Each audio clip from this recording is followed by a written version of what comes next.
नमस्कार दोस्तों, आज के बदलते जमाने के साथ लोगों का रहन सहन तो बदल ही रहा है, साथ ही जीने का तरीका भी बदल रहा है।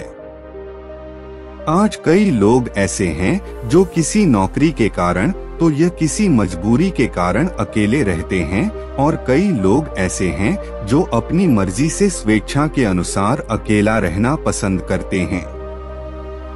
अपने काम को सच्ची लगन से अकेले ही करते रहते हैं।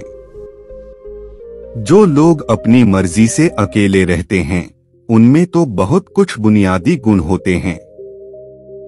ऐसे लोग जीवन में बहुत कुछ जल्दी ही हासिल कर लेते हैं, और दूसरी ओर ऐसे भी लोग होते हैं जो कि एक पल के लिए भी अकेले नहीं रह सकते। ऐसे लोगों का अकेले पड़ जाना जैसे अंधेरी काल कोठरी में जीवन भर के लिए किसी कैदी की तरह पर जाना होता है। फिर ऐसे लोग भाग दौड़ भरी इस जिंदगी में उलझ कर रह जाते हैं, क्योंकि उनको अकेला रहना पसंद ही नहीं होता। खुद के लिए कोई समय नहीं, खुद के काम के लिए समय नहीं। फिर ऐसे लोग यह सोचकर पछताते हैं कि इस भाग दौड़ भरी जिंदगी से दूर होकर खुद के लिए समय निकाल लिया होता तो आज ऐसा दिन नहीं आते। पर अकेला रहना हर किसी के लिए वाकई आसान काम नहीं है, और अकेले रहने का यह मतलब भी नहीं है कि हम अपने घर बार परिवार रिश्ते नाते मित्रों से दूर हो जाएं। अकेले रहने की भी एक कला होती है जो आगे हम इस कहानी में जानेंगे। हम कैसे एकांत में रहकर अपने काम को, अपने सम्मान को, अपनी प्रतिष्ठा को, अपने उज्ज्वल भविष्य को कैसे आगे बढ़ा सकते हैं। हम अकेले रहने के उन 7 अमूल्य गुणों के बारे में भी जानेंगे जो गौतम बुद्ध ने उस व्यक्ति को बताए। तो दोस्तों, कहानी बहुत ही मजेदार है, ध्यान से सुनिएगा। इससे पहले कि आप कहानी में खो जाएं, इस चैनल को सब्सक्राइब जरूर करें और वीडियो के लिए एक लाइक जरूर दें। एक व्यक्ति महात्मा बुद्ध के पास आया और बोला, गुरुदेव, मेरे दुख का कारण क्या है। गुरु बहुत ही बढ़िया आत्मज्ञानी बैठे थे। गुरु ने कहा, अपने आप को चीजों से चिपका लेना, चीजों को पकड़ लेना और चीजों के प्रति आसक्त होकर उसके पीछे भागना ही तुम्हारे दुखों का कारण है। उस व्यक्ति ने गुरु का धन्यवाद किया और कहा, गुरुदेव, आपने तो मेरी समस्या का समाधान कर दिया। मैं इतने दिनों से अपनी समस्या का समाधान चाहता था। आपका धन्यवाद गुरुदेव। यह कहकर वह व्यक्ति वहां से जाने लगा। गुरु ने कहा, पूरी बात तो सुन लो। उस व्यक्ति ने कहा, नहीं बोले, आपका इशारा मिल गया, और समझदार को इशारा ही काफी होता है। 1 महीने बाद वह व्यक्ति फिर से गुरु के पास आया, और इस बार उस व्यक्ति का हाल बहुत ही बुरा था। बहुत दुखी था और सीधे गुरु के चरणों में आकर गिर गया और कहने लगा, गुरुदेव, आपने जो कहा था मैंने वैसे ही किया, पर मुझे सुख नहीं मिला। मुझे तो और दुख मिल रहा है। गुरु ने उस व्यक्ति से पूछा, तुमने ऐसा क्या किया। व्यक्ति ने कहा, मुझे अपने परिवार वालों मित्रों से दुख मिल रहा था तो मैंने उन्हें छोड़ दिया और छोड़कर चला गया। 2-4 दिन मुझे बहुत अच्छा लगा, पर धीरे धीरे मुझे उनकी याद आने लगी। अपने माता पिता, अपनी पत्नी, अपने बच्चे याद आने लगे, रिश्तेदार याद आने लगे, यहाँ तक कि मुझे अपने शत्रु भी याद आने लगे। इतना दुख तो मैंने उनके पास रहकर नहीं पाया। इतना क्यों उनसे दूर होकर मैं दुखी हो गया हूँ। इसलिए आज मैं घर वापस जाने के लिए निकला था और आपके पास आ पहुँचा। आपने मुझे इतनी गलत सलाह क्यों दी गुरुदेव। गुरु मुस्कुराए। गुरु ने कहा, तुम परिवार को छोड़कर भाग गए, मित्र रिश्तेदारों, यहाँ तक कि शत्रुओं को भी छोड़कर भाग गए।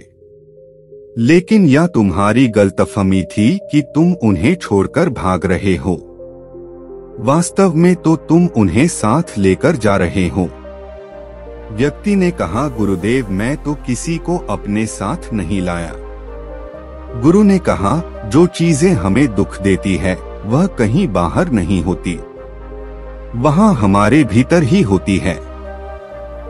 यह सब परिवार वाले, रिश्तेदार, मित्र, शत्रु कहाँ बसते हैं? यह सब हमारे मन में बसते हैं। और जब तुम भाग गए तो तुम अपने मन को साथ लेकर भाग रहे थे, और तुम्हारे मन में यह सब तुम्हारे साथ भागे तो तुम इनसे कहीं दूर नहीं गए। जब जो तुझे मन में बसी हो और वह आसपास हो तो वह जो दुख देती है वह हमें बहुत लगता है, पर वह बहुत कम होता है। और जब हम इन चीजों से दूर हो जाते हैं या उन्हें छोड़कर भाग जाते हैं, तब मन उन चीजों को पाने के लिए और भी प्रयास करने लगता है, और तब यह चीजें बहुत ज्यादा दुख देती हैं, जैसे तुम्हें हो रहा है। व्यक्ति ने कहा, तो गुरुदेव मैं क्या करूं? चीजों के साथ रहूं तो दुख, चीजों को छोड़कर जाऊं तो दुख। क्या मैंने सिर्फ दुख उठाने के लिए जन्म लिया है? गुरु जोर से हंसे और कहा, यह बात बिल्कुल सत्य है। यहाँ सब सिर्फ दुख उठाने के लिए ही जन्म लेते हैं, पर यह भी सत्य है कि दुखों के पार सुख है और उन सुख के पार दुख है, फिर सुख है और फिर दुख है। जिन चीजों में हमें सुख नजर आता है वह दुख देती है, और जो चीजें हमें दुख देती है वही सुख का कारण बन जाती है। उस व्यक्ति ने कहा, गुरुदेव क्या इस सुख दुख के मायाजाल से बाहर निकलने का कोई रास्ता नहीं है? गुरु ने कहा, रास्ता तो है। अगर तुम इसी दुनिया में रहना चाहते हो, इन सब के साथ रहना चाहते हो, तो तुम्हें एक काम करना होगा। तुम ऐसे ही रहो जैसे कि तुम इस दुनिया में अकेले हो। सबके साथ रहो और पर अकेले रहो। व्यक्ति ने कहा, पर गुरुदेव यह कैसे हो सकता है? गुरुजी व्यक्ति को एक जगह पर ले गए जहां पर एक मेला लगा था और वहां बहुत भीड़ थी। गुरु ने कहा, देखो अपने आसपास यहाँ किसी को जानते? बोला, यहाँ तो कोई मेरी जान पहचान वाला नहीं है। गुरुदेव, गुरु ने कहा, क्या तुम यहाँ अकेले हो? व्यक्ति बोला, हाँ मैं यहाँ बिल्कुल अकेला हूँ। गुरु ने कहा, नहीं, तुम्हारे मन में कुछ चल रहा है, तुम अकेले नहीं हो। व्यक्ति ने कहा, हाँ मैं जल्द ही अपने घर जाना चाहता हूँ। अपनी पत्नी से, अपने बच्चों से, माता पिता से मिलना चाहता हूँ, मित्रों से मिलना चाहता हूँ, वही मेरे मन में चल रहा है। गुरु ने कहा, अब यहाँ सब भूलकर आंखें बंद कर लो और अपना ध्यान यहाँ होने वाली आवाजों पर लगा दो। व्यक्ति ने ऐसा ही किया और जैसे ही उसने अपनी आंखें बंद की और सारा ध्यान वहाँ हो रही आवाजों पर लगा दिया, उसे एक अकेलापन, एक एकांत महसूस हुआ। उसे लगा कि वहाँ इतनी बड़ी भीड़ में भी अकेला है। सभी आवाजों के ऊपर ध्यान लगाने के कारण किसी आवाज का कोई महत्व नहीं रह गया, बस आवाज थी और वह था। उसने अपनी आंखें खोली और कहा, गुरुदेव यहाँ तो मैं बिल्कुल अकेला हूँ, सब है पर कुछ नहीं है। गुरु ने कहा, बस इसी तरह अकेला होना है। तुम्हें तुम रहो सबके साथ, पर फिर भी तुम अकेले रहो। साथ में सब हो पर मन में कोई ना हो। जिसने इस तरह से अकेला जीना सीख लिया, उसे कभी जीवन में दुख नहीं मिल सकता। उसे चीजें दुख नहीं देती, वह हर चीज में आनंद की प्राप्ति करता है। गुरु ने आगे कहा, महान सफलताएं अकेलेपन से ही शुरू होती है। अकेलापन ही हमें उनसे मिलाता है। अपने अकेलेपन को नकारात्मक मत समझो, बल्कि इसे एकांत समझकर खुद को जानने का प्रयास करो। जब तुम्हें एकांत पसंद आने लगे, इसका मतलब यह होगा कि तुम्हारा वास्तविक वजूद तुमसे मिलना चाहता है। इसलिए अपने इस एकांत से प्रेम और सम्मान करो। गुरु ने कहा, मैं तुम्हें 7 ऐसी खूबियों के बारे में बताता हूँ जो अकेले रहने वाले लोगों में पाई जाती है और उन्हें दूसरों से अलग बेहतर बनाती है। गुरु ने कहना शुरू किया, पहली खूबी जो एकांत में रहने वाले लोगों में पाई जाती है वह कैसे लोग दूसरों की तुलना में खुद के प्रति ज्यादा जागरूक होते हैं। वह खुद स्वभाव और आचरण के बारे में ज्यादा गहराई से जानते हैं।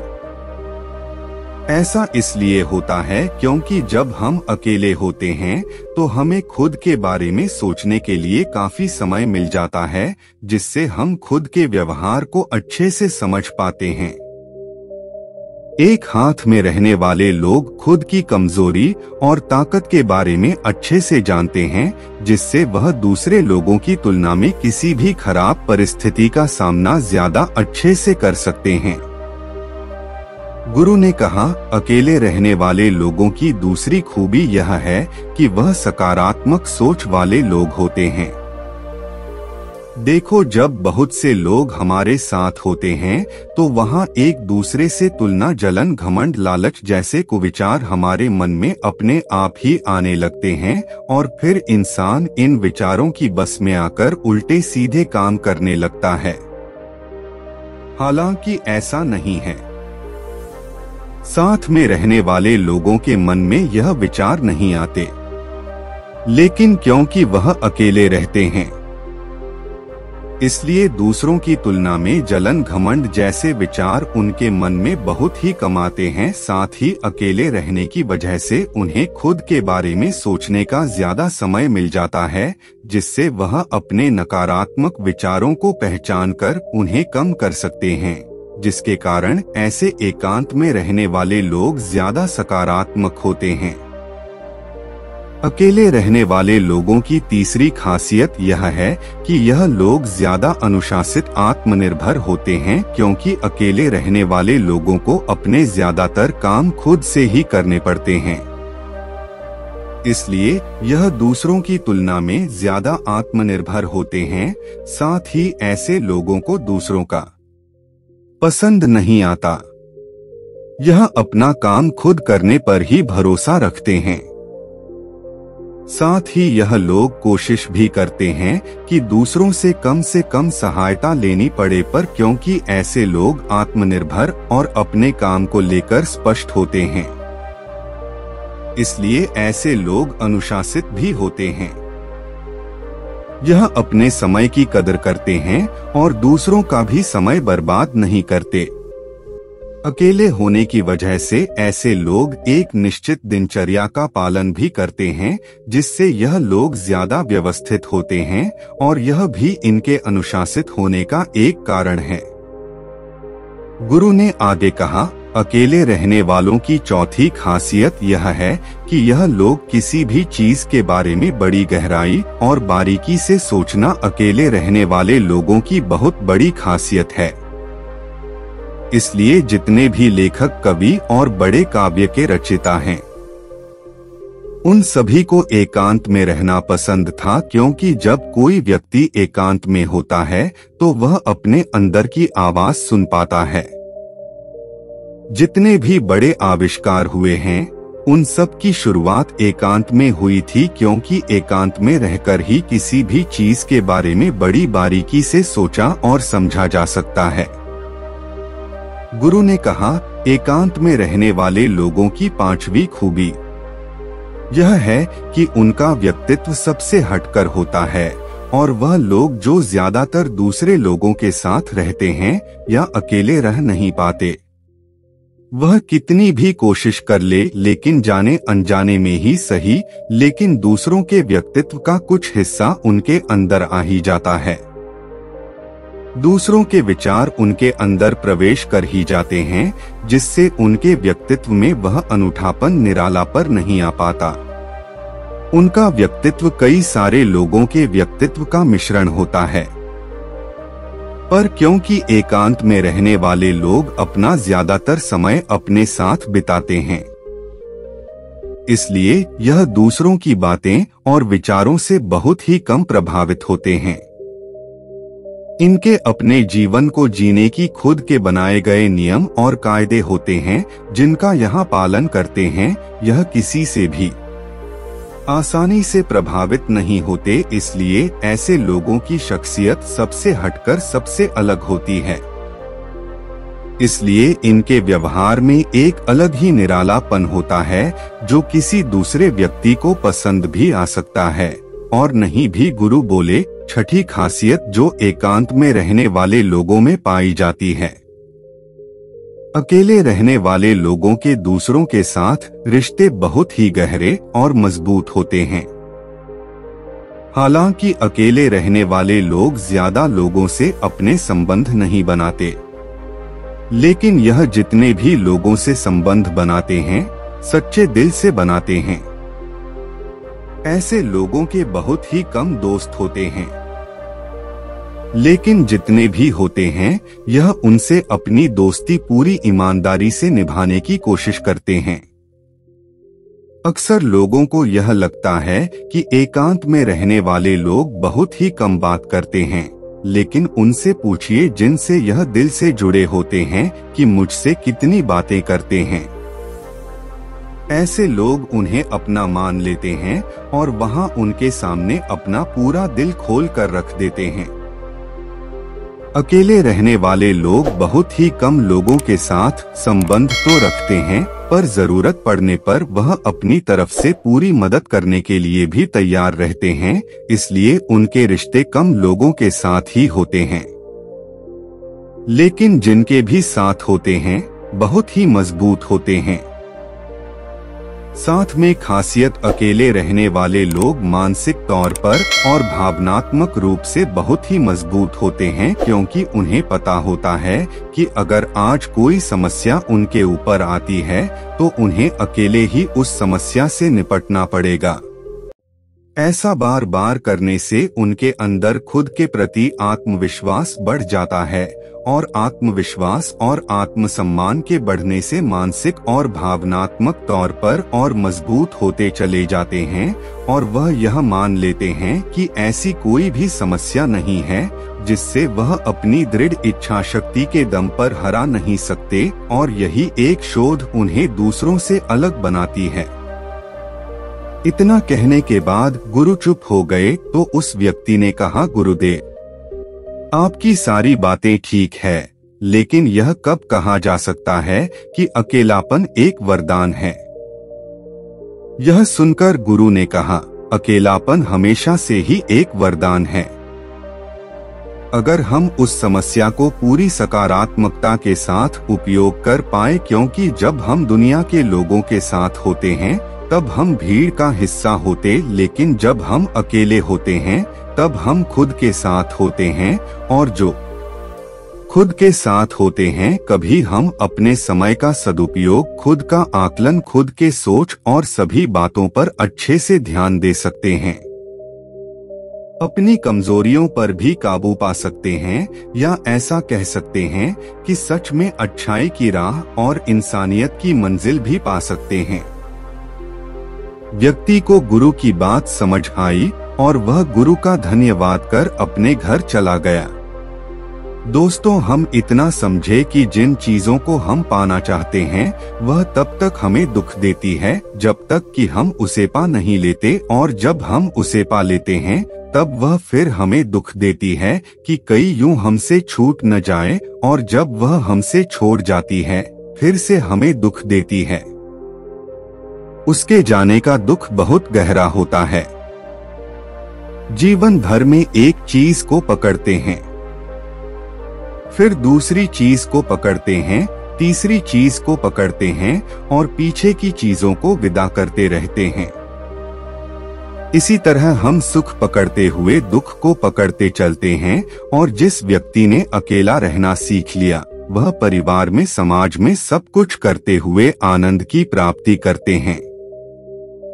सारे कार्य को पूरा करते हुए सुख से जीते हैं, आनंद से जीते हैं। तो दोस्तों, आपको यह कहानी कैसी लगी कमेंट सेक्शन में जरूर बताएं अच्छी लगी हो तो चैनल को सब्सक्राइब जरूर करें और एक लाइक के साथ गौतम बुद्ध का यह संदेश अपने सभी प्रियजनों तक फैलाएं।